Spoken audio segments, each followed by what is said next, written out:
కోట గారి గురించి చెప్తే ఆయన ఏమంటాడంటే గుమ్మడికాయంత అదృష్టంతో టాలెంట్తో పాటు ఆవగింజంత అదృష్టం ఉంటేనే ఇండస్ట్రీలో రాణించగలరు. ఆ రెండు ఉన్నోడేరా కోట అంటాడు ఆయన. ఆయన ఫస్ట్ నుంచి చెప్తున్నది అదే అనమాట. ఉమ్. గుమ్మడికాయ అంత టాలెంట్తో పాటు ఆవగింజంత అదృష్టం ఉంటే కొంచెం ఆ రెండు అదృష్టం ఉండాలి. కోట. సో నేను ఆయన ఇంకోటి ఆయన పర్సనల్గా ఏంటంటే తెలుగు భాష మీద, తెలుగు నటుల మీద ప్రేమ ఎక్కువ.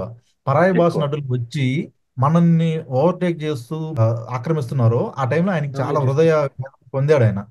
సో తెలుగు ఉచ్చారణ బాగా ఉండి మంచి టాలెంటెడ్ ఉన్న వాళ్ళని మనం పక్కన పెట్టి పరభాష నటులు అంటే బాలీవుడ్ నుంచి నిజం. తెలుగు అంటే డబ్బింగ్ తెలియదు. ఆర్టిస్ట్ నిజమే. వాళ్ళని తీసుకొచ్చి వాళ్ళకి మళ్ళీ డబ్బింగ్ ఆర్టిస్టులు పెట్టి వాళ్ళకి క్యారవాన్లు ఇచ్చి వాళ్ళకి మంచి 5 స్టార్ హోటల్స్ ఇచ్చి అంత చేయాల్సిన అవసరం లేదు. మన తెలుగు నటులు చాలా మంది ఉన్నారు కదా, వాళ్ళకి మీరు కొంచెమన్నా కానీ రెస్పెక్ట్ ఇచ్చి వాళ్ళకి కొంచెం అవకాశాలు ఇస్తే అది ఆయన ఆయన ఆవేదన చెందాడన్న. అదే అదే ఆయన ఎప్పటి నుంచో ఆయన ఎప్పటి నుంచో ఆయన ఆవేదన అదే.